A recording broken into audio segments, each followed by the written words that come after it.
आप सभी को नमस्कार। मैं सुमित पांडे।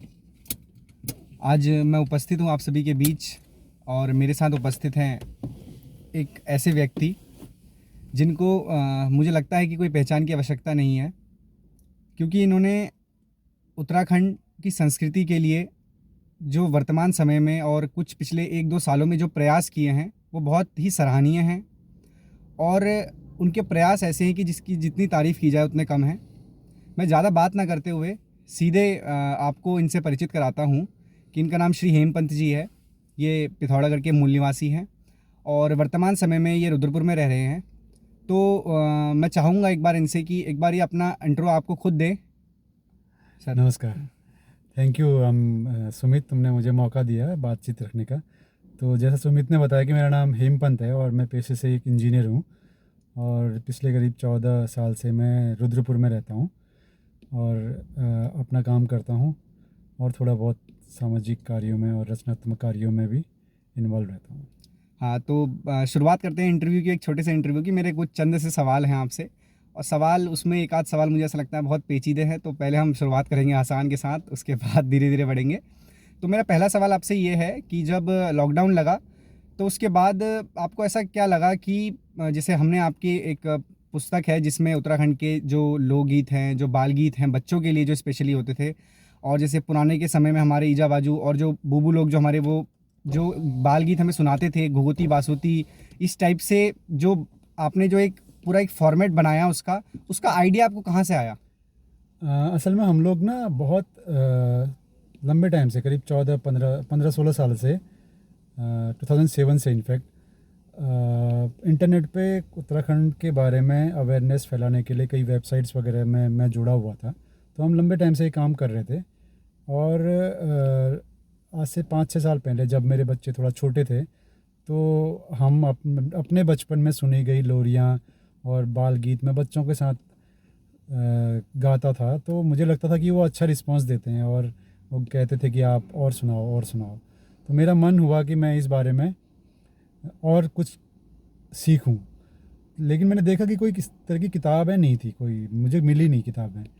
धीरे धीरे ये हुआ कि मार्च 2020 में लॉकडाउन लगा तो मेरे पास कुछ गीतों का कलेक्शन हो गया था और हमने और सब लोग अपने घरों में बच्चों के साथ थे। तो मैंने एक थोड़ा सा क्रिएटिव वो लगा के उसको ई बुक के रूप में गढ़वाली की, उसके एक बार पहले कुमाऊनी फिर गढ़वाली 2 ई बुक निकाली। फिर धीरे धीरे लोगों को पसंद आया, लोग और देश विदेश में वो पहुंची।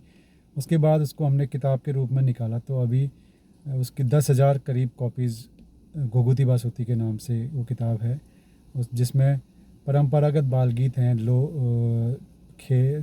लोरियाँ हैं और त्योहारों के गीत हैं और खेल से जुड़े गीत हैं और पढ़ाई लिखाई से जुड़े गीत हैं। जो पढ़ाई लिखाई से जुड़े जो गीत हैं वो अब स्कूलों में बच्चों को औवा कौ खो 12 खड़ी गिनती सिखाने के लिए, जैसे हमने सीखा, जो रचनात्मक रुचिकर शिक्षा एक है। और नई शिक्षा नीति में ये बात आई है कि अपने परिवेश और अपनी बोली भाषा में प्राथमिक कक्षा में बच्चों को पढ़ाया जाए। तो उस हिसाब से वो किताब बहुत फिट बैठ रही है और वो बहुत अच्छा रिस्पांस मिला है। अच्छा, तो दर्शकों को बताना चाहूँगा मैं कि अगर आपको वो बुक चाहिए तो आप अमेज़न पे भी सर अमेज़न पे भी होंगे ना सर वो? अमेजन पे भी है। हाँ, तो आप अमेज़न पे भी वो बुक अवेलेबल है, आप वहाँ पे जाके खरीद सकते हैं उसे, घुघुती बासुदी। और दूसरी चीज़ ये है, मेरा दूसरा सवाल ये है कि मेरे को पता लगा सर कि लॉकडाउन के टाइम पर घुघुती बासुदी तो एक आपका एक नया प्लेटफॉर्म था ही हमारी उत्तराखंड की संस्कृति को आगे बढ़ाने का। वहीं दूसरी ओर आपने एक कुमाऊनी साक्षात्कार करके कुछ आप इंटरव्यू था, अगर आप दर्शकों को उनके बारे में बताना चाहें आप एक बार। हाँ, वो ऐसा था कि लॉकडाउन के टाइम पे जैसे मैंने बताया कि हम लोग सब लोग अपने घरों में थे और मोस्टली हम लोग इंटरनेट पे टाइम बिताते थे, इंटरव्यूज़ देखते थे। लाइव वगैरह का एक नया दौर चला जिसमें बड़े लेखकों की या सेलिब्रिटीज़ के लाइव आते थे। सब लोग अपने घरों में उसको देख के टाइम पास करते थे। तो क्योंकि जैसा मैंने बताया कि हम पहले से ही उत्तराखंड के कल्चर को इंटरनेट पे लाने का काम कर रहे हैं, व्हाट्सएप ग्रुप, फेसबुक ग्रुप से लोगों को जोड़ने का काम कर रहे थे लगातार। तो ये दिमाग में एक था कि कुमाऊनी में क्यों ना ऐसा एक प्रयोग किया जाए कि हम कुमाऊनी बोलने वाले लोगों को इंटरव्यूज़ लें और उसको इंटरनेट पर प्रसारित करें।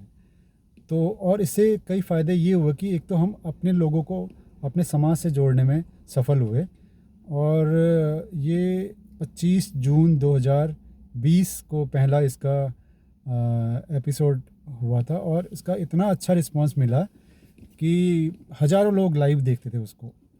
और अभी हम कल हमारा जो था शो 11 फरवरी 2023 को 206वां इंटरव्यू हम कर चुके हैं। 206 कुमाऊनी इंटरव्यूज़ में, जिसमें साइंटिस्ट हैं, पॉलिटिशियन हैं, खिलाड़ी हैं, लेखक हैं, युवा कलाकार हैं, तो हर फील्ड से लोग वो इंटरव्यू देते हैं। और हमारे इंटरव्यूज़ लेने वालों की करीब 70-80 लोगों की टीम है, जिसमें बहुत बड़े बड़े वरिष्ठ पत्रकार हैं, युवा शिक्षक हैं और कलाकार हैं। इस तरह के लोग वो इंटरव्यूज़ लेते हैं। तो एक तरह से विदेशों से लोग बहुत जुड़ते हैं, और हमने उसका बहुत सिंपल फॉर्मेट रखा है। जो भी हमारा मेहमान आता है, हम उससे उसकी जीवन यात्रा के बारे में बात करते हैं। उनका बचपन कैसा था, उनकी पढ़ाई लिखाई कैसे हुई, उनका जो पर्टिकुलर फील्ड में वो जुटे कर रहे हैं काम, वो उन्होंने कैसे चुना, उस पे वो कैसे आगे बढ़े, युवाओं के लिए वो क्या संदेश दें, पहाड़ के लिए वो क्या करना चाहते हैं। इस तरह की सामान्य बातें होती हैं, और 2-3 क्वेश्चन उनके जो उनका फील्ड है, जैसे साइंटिस्ट होगा तो साइंस में वो क्या कर रहे हैं, उनकी रिसर्च के बारे में। तो इस तरह से बहुत सिंपल फॉर्मेट होता है। और अभी भी मतलब कल के कार्यक्रम में हमारे 400 लाइव देख रहे थे लोग, 400 लोग लाइव देख रहे थे। डॉक्टर SC खरकवाल एक बहुत बड़े भूगोल शास्त्री हैं, उनका इंटरव्यू हमारे चंपावत के साथी नवीन जो पंत ने लिया था। तो उसमें हम ये भी ध्यान रखते हैं कि अलग अलग फील्ड के लोग हम चुनें। और हमारे कुमाऊनी में करीब 10-11 वैरायटी हैं कुमाऊनी की। हम ये कोशिश करते हैं कि उसका भी हम एक रोटेशन बनाए रखें। आज सुरियाली बोलने वाला गेस्ट है, तो अगले दिन खसपरजिया या नैनीताल की लैंग्वेज बोलने वाला, काली कुमाऊँ की, वो इस तरह से मिक्स होता है, जिससे कि कुमाऊनी को भी बढ़ावा मिलता है। और एक इसका ये फ़ायदा भी होता है कि जो नई पीढ़ी जो अपने समाज से कट रही है, अपनी बोली भाषा से कट रही है, वो ये देखती है कि इतने बड़े लोग, जो कोई DIG है या कोई राज्यपाल है, कोई इतना बड़ा साइंटिस्ट है, पद्मश्री हैं, विदेशों में रहने वाले लोग हैं, वो कुमाऊनी बोल रहे हैं। तो जो एक इन्फीरियरिटी कॉम्प्लेक्स है हमारे बच्चों के मन में अपनी बोली भाषा के प्रति, वो टूटता है। और जो गेस्ट होता है, जब हम उसको इनवाइट करते हैं, तो वो भी अपने समाज से दोबारा जुड़ता है। कोई बहुत बड़ा 2 या 3 पीढ़ी से बाहर रह रहा है, विदेशों में रह रहा है, लेकिन वो कुमाऊनी उसके मन में ज़िंदा है, वो बोलता है, तो वो भी दोबारा चाहता है कि हम अपने समाज के लिए कुछ करें। तो ऐसा संपर्क बन रहा है, एक बहुत अच्छा स्टेज बन चुका है। और हमारा प्रयास है कि इसको हम लगातार आगे बढ़ाएंगे, और धीरे धीरे इसको हम वर्चुअल से निकाल के फील्ड पे भी लाएंगे। ऐसा हम एक मंच बनाने की कोशिश कर रहे हैं। ये तो एक बहुत बढ़िया प्रयास है ही। और मैं आपको बताना चाहूँगा कि ये ज़रूरी नहीं है कि कुमाऊनी में ही होता है, ये कुमाऊनी में भी करवा देते हैं, गढ़वाली में भी। और दूसरी सबसे खास बात ये है कि जैसे मान लीजिए मेरे साथ ये बैठे हैं और ये मेरे से कुमाऊनी में सवाल पूछेंगे, या मैं गढ़वाली में जवाब दूंगा, या मैं गढ़वाली में सवाल पूछूंगा, ये नेपाली में जवाब देंगे। उसमें मैंने जैसे बताया, कुमाऊनी साक्षात्कार के अलावा मेरे पहाड़ मेरे पहचान जो सीरीज है, उसमें 2 और सीरीज हैं, सब सीरीज हैं। एक है उसमें ज्योल्या मुरली करके। ज्योल्या मुरली में क्या होता है कि 2 लैंग्वेज, 2 जो हमारे डायलेक्ट हैं, उसमें बात होती है। जैसे हमने उसमें ये एक्सपेरिमेंट किया है कि हमारा जो मेहमान होगा वो गढ़वाली में बोलेगा, और जो उसका इंटरव्यू लेने वाला होगा, साक्षात्कार करता है, वो उससे कुमाऊनी में पूछेगा। तो हमें ऐसा लगता था कि कुमाऊनी और गढ़वाली जब आपस में बात करेंगे तो नहीं हो पाएगी बात। लेकिन जब हमने लेना शुरू किया, तो हमने पहला इंटरव्यू जो किया था नरेंद्र सिंह नेगी जी का किया था, वो राजीव लोचन शाह जी ने लिया था। खुद उनको भी लग रहा था कि हम नहीं इंटरेक्ट कर पाएंगे आपस में, मैं उनकी बात नहीं समझ पाऊंगा, वो मेरे सवाल नहीं समझ पाएंगे। लेकिन ऐसा कुछ नहीं हुआ, और हमें दोबारा मतलब वो 2 अंकों में करना पड़ा उसको।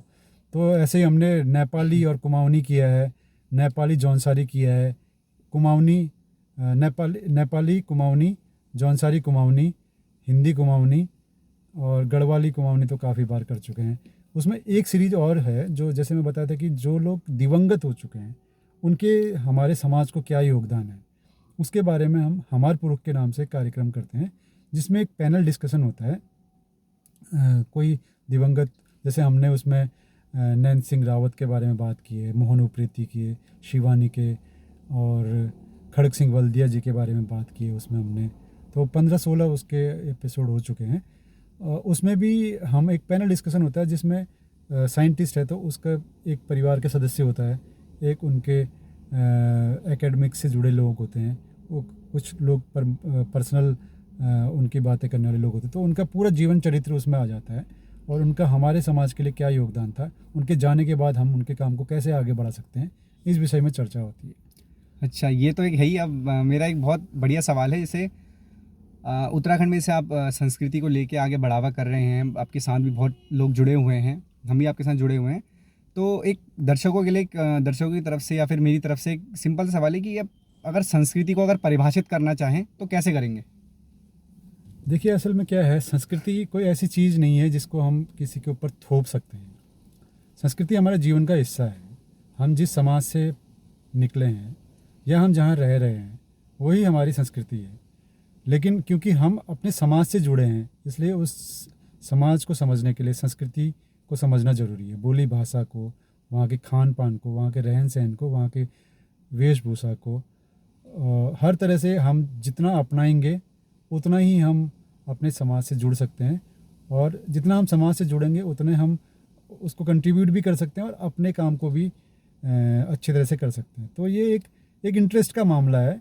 कई बार ऐसा होता है कि हम किसी को इंटरेस्ट नहीं होता, किसी को इंटरेस्ट होता है, लेकिन मुझे ऐसा लगता है कि अपने समाज से जोड़ के बच्चों को ख़ास तौर पे समाज से जोड़ना ज़रूरी है, क्योंकि हम उससे जो होता है ना इमोशनल क्वोशेंट EQ, वो बच्चों में डेवलप करना ज़रूरी है। जैसे हम आजकल हम देख रहे हैं कि बच्चों को म्यूजिक सिखाया जाता है या बच्चों को खेल से जोड़ा जाता है, तो वो भी एक कल्चर है, मतलब स्पोर्ट्स कल्चर या क्रिएटिव कल्चर, वो भी एक कल्चर ही है। इसलिए अपने समाज से हम जितना जुड़ पाएँ उतना हम अपनी संस्कृति से जुड़ते हैं। अच्छा, मेरे दिमाग में एक सवाल और घूम रहा था कल से कि जैसे पहले आपने देखा होगा ना कि पहले शादी में जो हमारी दादी लोग थे, वो पहले गलोबंद पहनते थे, बढ़िया अच्छा लगता था वो देखने में। लेकिन आजकल वो क्या हो गया, एक तरीके से विलुप्त हो चुका है, वो देखा है। मतलब बहुत से आजकल मैंने कार्यक्रम देखे हैं पहाड़ी के, जो हमारे उत्तराखंड में जितने भी कार्यक्रम होते हैं, तो गलोबंद जो है एक प्रकार से विलुप्ति हो चुका है। हालांकि आज भी मैंने देखे हैं, बहुत लोग देखे जो पहनते हैं, लेकिन जो पहले जो माहौल दिखता था उस चीज़ को लेके, आज वो नहीं दिखता है। तो क्या इससे यह प्रतीत होता है कि जो पहले जो संस्कृति थी वो आज बदल रही है? मेरा ऐसा मानना है कि संस्कृति कोई ठहरी हुई चीज़ नहीं होती है। संस्कृति में बदलाव आते रहते हैं। क्योंकि हम एक बड़े समाज का हिस्सा भी हैं। हम सिर्फ एक कुमाऊँ या एक उत्तराखंड का हिस्सा नहीं है, हम एक देश का भी हिस्सा हैं, हम एक विश्व का भी हिस्सा हैं। तो और अब एक्सपोजर भी बढ़ा है हमारा, इंटरनेट के आने से, टीवी के आने से, मल्टीमीडिया के आने से हमारा एक्सपोजर भी बढ़ा है। तो हम जिन चीज़ों को देखते हैं उन चीज़ों को ग्रहण भी करते हैं, और ग्रहण करने के दौर में हमारी कुछ चीज़ें छूट भी जाती हैं। जैसे हम भी मानते हैं कि जैसे हमारा पिछौड़ा है, हाँ, या हमारा बैक पाइपर जो होता है, वो चीज़ें भी कहीं ना कहीं से आई हैं। वो हमारे ऐसा नहीं है कि हमने डेवलप किए हैं, लेकिन उसका आगमन कहीं और से हुआ है। तो हम कुछ चीज़ों को ग्रहण करते हैं और अपने हिसाब से उसको मोल्ड कर लेते हैं। तो मुझे ऐसा लगता है कि वो भी अच्छा है। मतलब हम कुछ चीज़ों को ग्रहण करते हैं, लेकिन छोड़ना, जो अच्छी चीज़ें हैं उन्हें बचा के रखना ज़रूरी है। जैसे आपने गलोबंद की बात की, तो हमारी पहचान है, उसे बचा के रखना ज़रूरी है। लेकिन किसी न किसी रूप में वो बदल जाता है, थोड़ा बहुत कॉस्ट्यूम बदल जाती है। जैसे पुराने पिछौड़े होते थे, वो हाथ से बनाए जाते थे, वो उतने अट्रैक्टिव नहीं लगते थे, लेकिन अब मशीन से बनते हैं तो वो अट्रैक्टिव लगते हैं। तो फैशन के हिसाब से कुछ चीज़ें चेंज होनी भी ज़रूरी है। जैसे म्यूज़िक है, म्यूज़िक पुराना अब रिवाइव होकर नए रूप में आ रहा है, तो वो एक उसका अलग ताजगी महसूस होती है।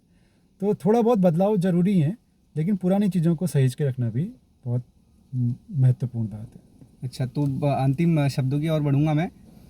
मेरा एक अंतिम सवाल ये, जैसे आपने घुघुती बासुती का एक बढ़िया, मतलब एक लोकगीतों वाली किताब है आपकी, और दूसरी ओर ये कि और एक कुमाऊनी साक्षात्कार हो गए, तो क्या आपके आने वाले समय में भी ऐसे कुछ नए प्रयास रहेंगे कि जो आपके दिमाग में चल रहे हों, कि जो जिस पर अभी काम कर रहे हों, कि ऐसा कुछ है नया जो आ सकता है?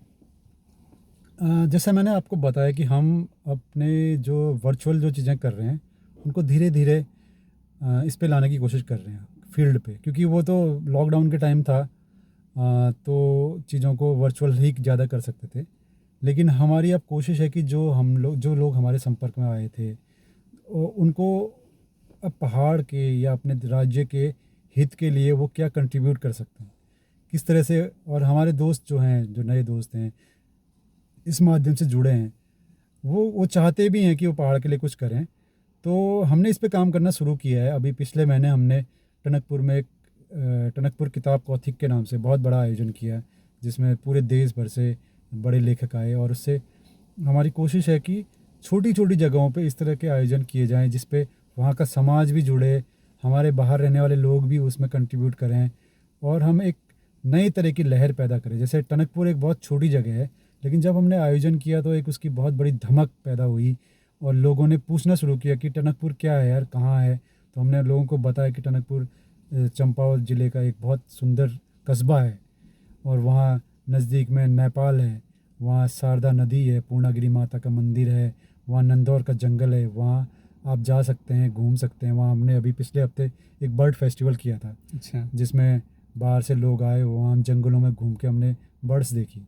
तो हमारी कोशिश है कि इस तरह के आयोजन और जगह भी करें, जिससे नए टूरिस्ट प्लेस जनरेट हों, और बच्चों को ख़ास तौर पर उस चीज़ों से जोड़ा जाए, जिससे कि बच्चे अपने कल्चर से भी जुड़ें, अपने समाज से जुड़ें, अपने परिवेश से जुड़ें। और जो हम लोग कहते हैं कि बच्चे आजकल इंटरनेट पे, मोबाइल पे, गेम्स में ज़्यादा टाइम लगा रहे हैं, लेकिन जब हम ही उनको ऑप्शन नहीं देंगे, हम जो उनके सामने करेंगे वो बच्चे सीखते हैं।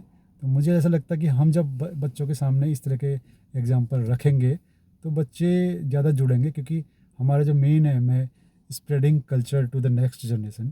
तो नेक्स्ट जनरेशन को सिखाने का हमारा फोकस रहना चाहिए, और हम उस दिशा में आगे बढ़ने की कोशिश कर रहे हैं। धन्यवाद। यहीं पे इस इंटरव्यू का समापन करते हैं। थैंक यू सुमित, बहुत बहुत धन्यवाद। आपसे बात करके अच्छा लगा। Thank you. बिल्कुल, धन्यवाद सर।